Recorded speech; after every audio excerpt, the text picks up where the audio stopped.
काली खांसी जी, बहुत आम सा जुमला होता है। ये अमूमन बच्चों में होती है, बड़ों में नहीं होती, बच्चों में होती है। और इसमें एक तरह से दौरा पड़ता है, क्लस्टर्स पड़ते हैं काफ़ी शिद्दत किस्म के साथ। होता क्या है कि जब वो खांसी उसको होती है तो उसका ऑक्सीजन जो है ना वो प्रॉपर तरीके से मिल नहीं पाती है। इसकी स्लाइड भी हाँ, जैसे ये है काली खांसी। काली खांसी बेसिकली एक पर्ट्यूसिस बैक्टीरिया होता है जिसकी वजह से होती है।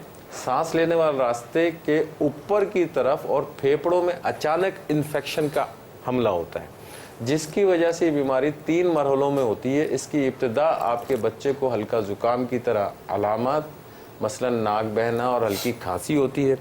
दूसरी जो है इसके अंदर इसकी खांसी बहुत ख़राब हो जाती है और वही जैसे मैंने कहा क्लस्टर की सूरत में या दौरे की सूरत में आती है।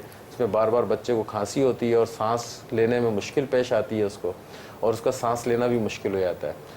उसके बाद जब वो सांस लेता है दूसरे मरहले में तो एक अजीब सी आवाज़ सी निकलती है जिसको हम वूप कहते हैं। जी, ठीक है ना, एक जिसमें देखेंगे एक अब उसको डिस्क्राइब करना ज़रा मुश्किल हो रहा है कि उस आवाज़ को किस तरह कहेंगे। आम हम अपनी मेडिकल ज़बान में उसको वूप कहते हैं। वो इस किस्म की एक बिल्कुल अजीब सी आवाज़ से सीने से जो निकलती है। हाँ, और एक वो इको पैदा करती है। हाँ, बिल्कुल इसी टाइप की आवाज़ से निकलती है, गूंज पैदा करती है और लगता है कि कोई अंदर खाली खाली जगह से खांसी आ रही है। बिल्कुल।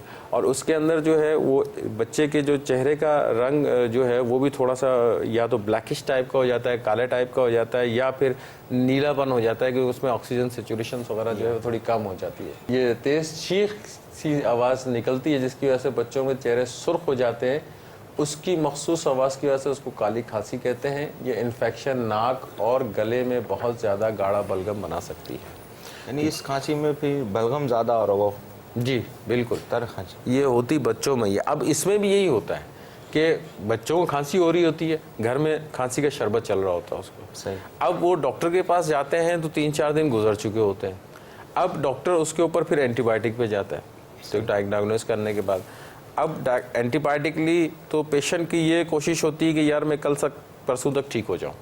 अब जब ये बैक्टीरियल है इसमें थोड़ा टाइम लगता है ठीक होने के अंदर। कोई भी बैक्टीरियल हो उसमें तकरीबन जब तक उसका असर आस्ते आस्ते कम से कम होता जाएगा उसके बाद खांसी खुद ब खुद ठीक होती चली जाएगी।